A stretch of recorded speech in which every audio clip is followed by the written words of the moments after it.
Bonjour à tous et bienvenue donc sur les astuces pour faire grandir ma communauté Facebook. Alors pour ceux qui nous regarderont en replay, est-ce que vous pouvez marquer hashtag replay sous la vidéo afin que je puisse voir qu'elle est toujours regardée et toujours active. Donc comme vous le savez, ceux qui sont là, on interagit dans le chat. Et voilà, après je ferai une question-réponse à la fin. Alors voilà, mon objectif, c'est de vous partager des astuces pour faire grandir votre communauté, mais surtout une prise de conscience face à ça. Donc déjà, ma première question, c'est est-ce que aujourd'hui, déjà, vous avez une communauté sur Facebook? Est-ce que vous en avez déjà une ou peut-être que vous avez l'intention d'en bâtir une? Donc, dites-moi pour que je puisse savoir si vous avez déjà une communauté ou si vous avez un projet d'en avoir une.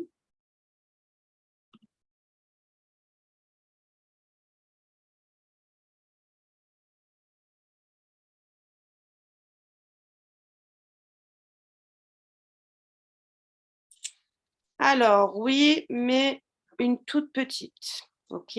Dominique, c'est oui par rapport à quoi?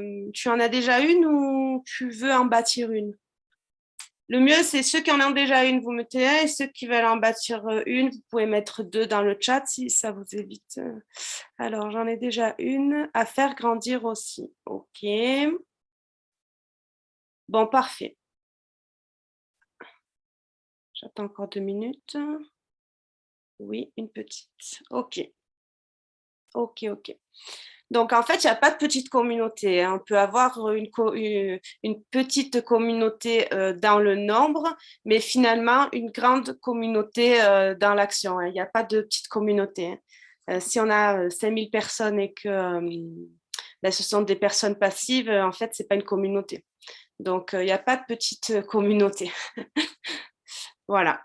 Donc, du coup, ce qui est important, en fait, déjà, c'est de se dire pourquoi j'ai envie, en fait, d'avoir une communauté. Donc, vous avez déjà euh, peut-être passé ce cap-là parce que vous avez déjà construit une communauté. Donc, du coup, oui, une petite communauté. Donc, aujourd'hui, à quoi ça te sert justement de vouloir bâtir cette communauté? En fait, quel est ton objectif à travers ça? À quoi ça te sert en fait?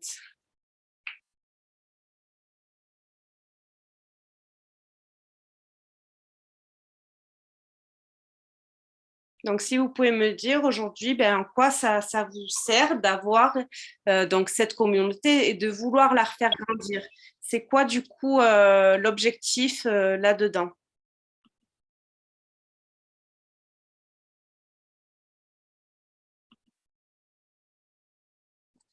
Pour toucher une possible clientèle. Ceux qui viennent d'arriver, ma question c'était aujourd'hui en quoi ça te sert de vouloir construire donc ta communauté. Donc on interagit dans le chat. Donc voilà, si aujourd'hui vous avez une communauté, donc en quoi en fait ça vous sert de vouloir bâtir une communauté. Donc pour toucher une possible clientèle, pour me faire connaître et les prestations que je propose, toucher une clientèle. En fait, pour toucher une clientèle, vous n'êtes pas obligé d'avoir une grande communauté et, et de bâtir celle-ci et d'entretenir celle-ci. Pour avoir une clientèle, vous n'êtes pas obligé de faire ça, quoi, hein. Donc, si c'est juste pour vous faire connaître et faire connaître vos produits et vos services, l'avantage, c'est que toutes les personnes vont être au même endroit, normalement, si elles sont bien qualifiées. Dans le cas où elles sont mal qualifiées, en fait, ça ne sert à rien d'avoir une communauté. Mais du coup, en fait, ce qui se passe dans la communauté, c'est que, hello, c'est pour me faire connaître et vendre mes services et mes accompagnements.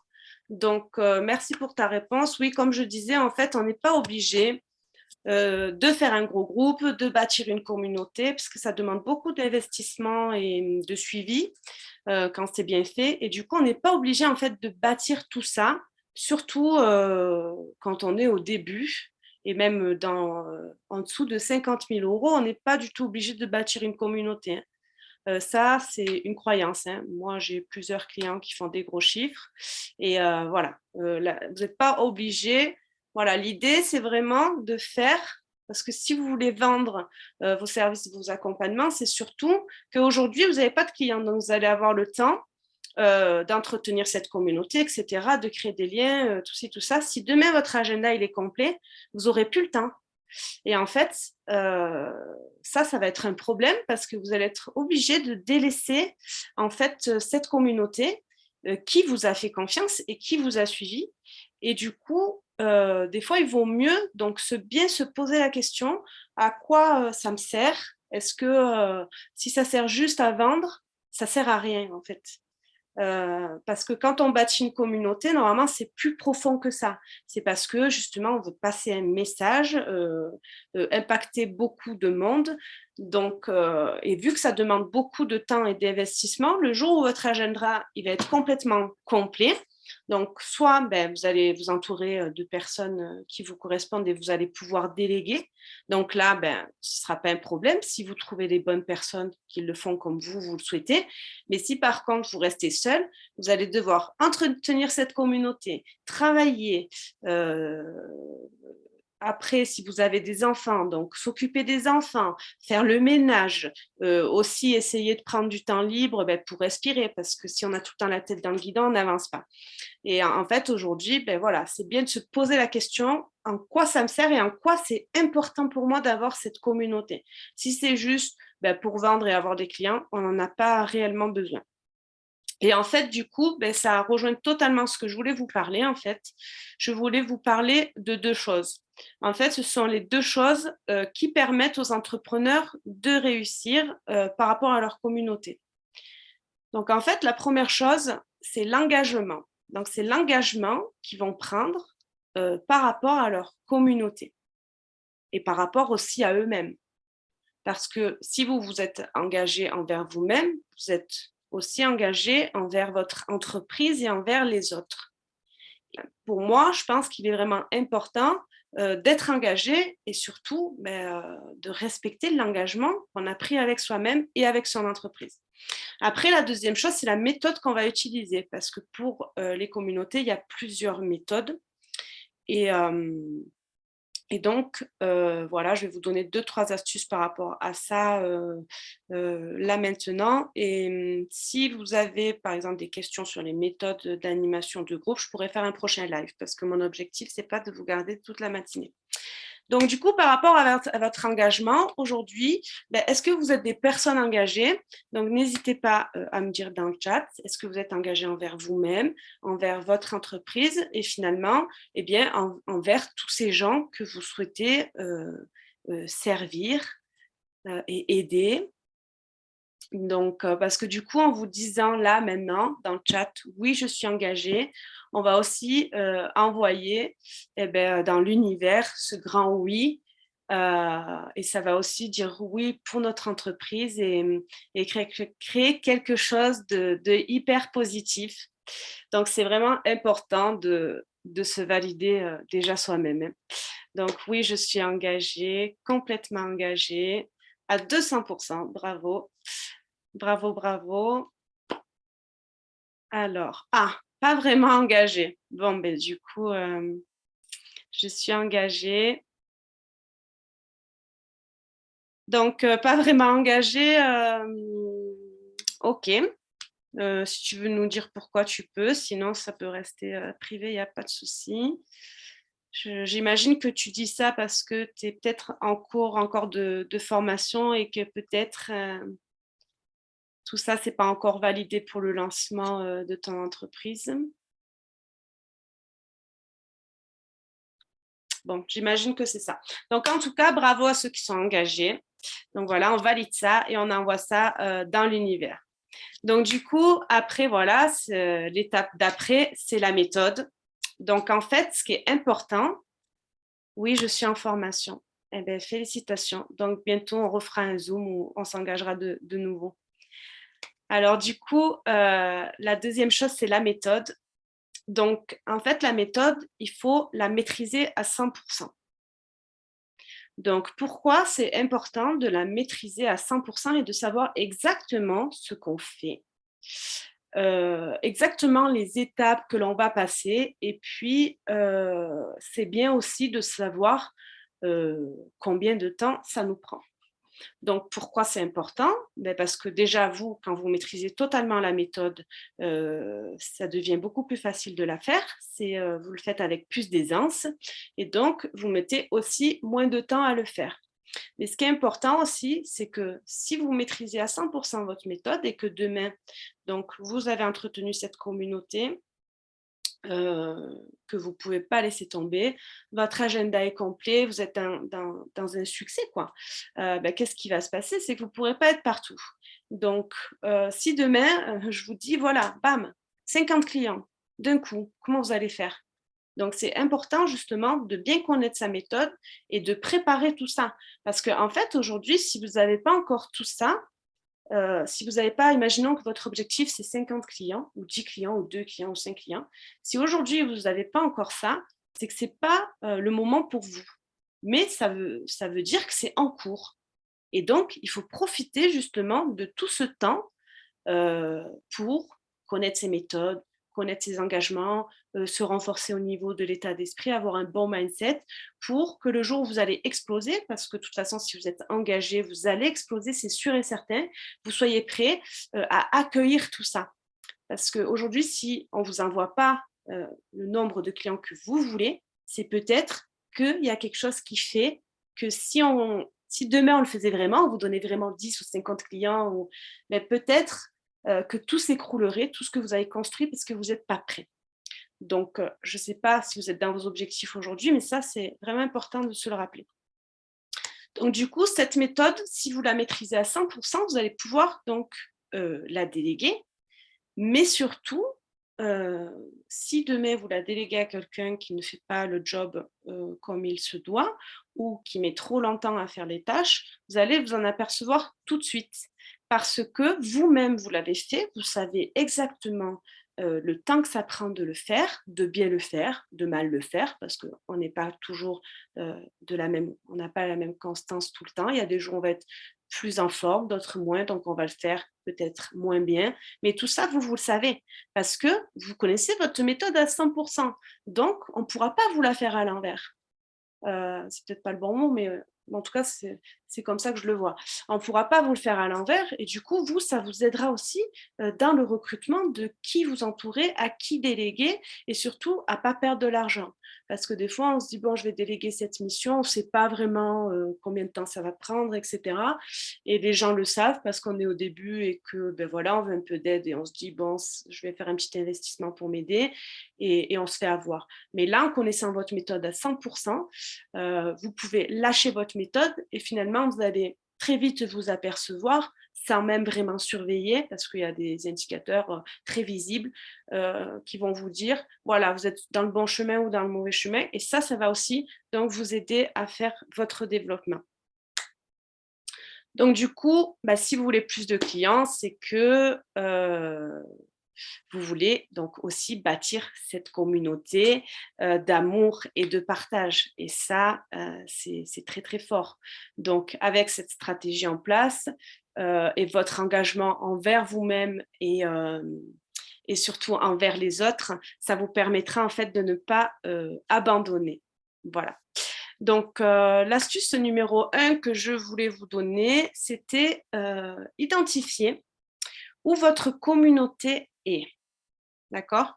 Parce que je vois souvent des entrepreneurs qui me disent, ben, moi, ma communauté, elle est dans mon groupe. Et puis, quand on fait le tour du groupe, bon, il y a maman, il y a papa, il y a tata, il y a des gens qui n'ont rien à voir avec ce qu'on propose.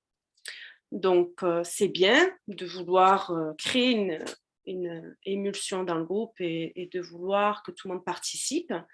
Mais par contre, si les gens n'ont rien à voir avec la thématique, déjà, ça ne sert à rien de les avoir dans le groupe parce qu'ils ne vont pas participer. Mais c'est surtout que justement, entre le profil et le groupe, des fois, la communauté, elle est sur le profil et pas dans le groupe. Donc ça, c'est important de temps en temps de faire des posts. Si par exemple, bon moi c'est les entrepreneurs, je pourrais dire qui n'est pas entrepreneur dans mon groupe par exemple, ou qui n'est pas entrepreneur sur mon profil, et faire le tri et peut-être me séparer du coup de ces gens-là qui ne sont pas dans ma cible.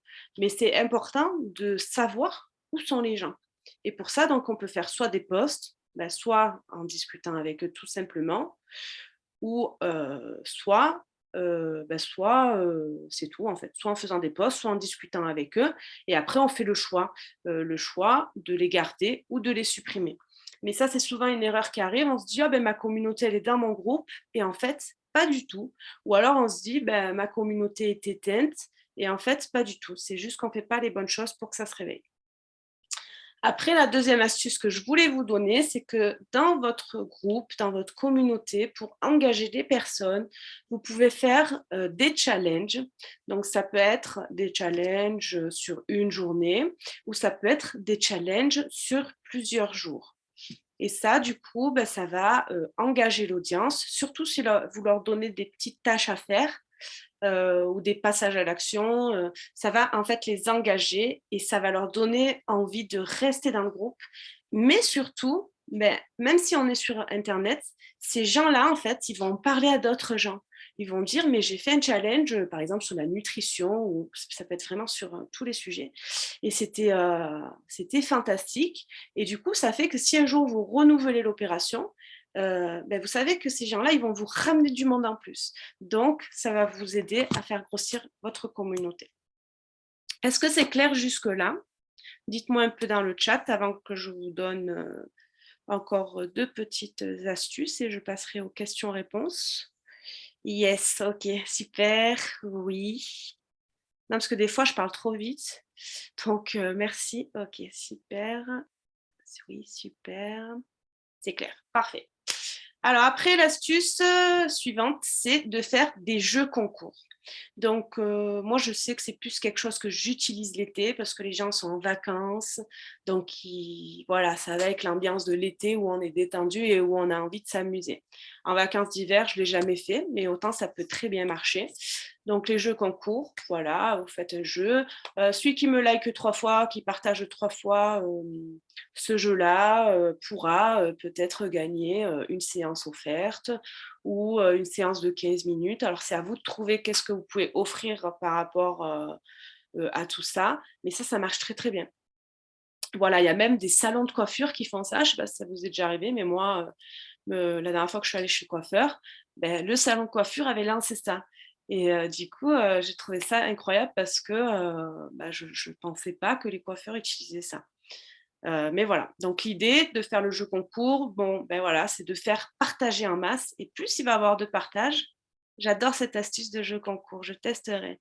Et n'hésite pas, et d'ailleurs, voilà, si tu as besoin d'aide ou si tu pourras me faire un retour par rapport à ça. Très utilisé en esthétique. Donc voilà, les jeux concours, ça c'est bien parce qu'en fait, Facebook, au plus on va partager votre contenu, au plus il va vous donner de la visibilité parce qu'il va se dire, c'est super intéressant, tous les gens partagent, et au plus il va y avoir de partage, et au plus vous allez être visible. Donc ça, c'est top. Donc l'astuce d'après, c'est demander aux membres de votre groupe d'inviter des personnes à rejoindre votre groupe. En fait, ça, il y a peu de gens qui le font parce qu'ils se disent, quand même, j'aime bien l'idée. Donc, je pense que c'était pour le jeu concours. Ouais. Donc, du coup, je disais l'astuce d'après, c'est de demander aux membres de votre groupe d'inviter des personnes à rejoindre votre groupe. Et en fait, il y a beaucoup de gens qui me disent, mais je ne vais pas aller demander aux gens de mon groupe d'aller inviter des personnes à rejoindre mon groupe. Mais en fait, si, parce que si aujourd'hui, je ne sais pas moi, je suis quelqu'un, par exemple, je suis dans un groupe où c'est une personne qui aide les gens qui sont malades, voilà, qui ont des cancers, etc. et tout. Et moi, si j'avais quelqu'un dans mon entourage qui avait le cancer, mais je l'inviterais dans le groupe, mais sans retenue, parce qu'en fait, cette personne-là a besoin de l'autre personne. Et j'ai envie de dire, c'est presque mon devoir de le faire, quoi, de faire rencontrer ces gens-là pour qu'ils puissent s'entraider entre eux. Donc, par contre, si vous demandez aux membres de votre groupe, d'inviter des personnes, il faut être clair sur qui on invite.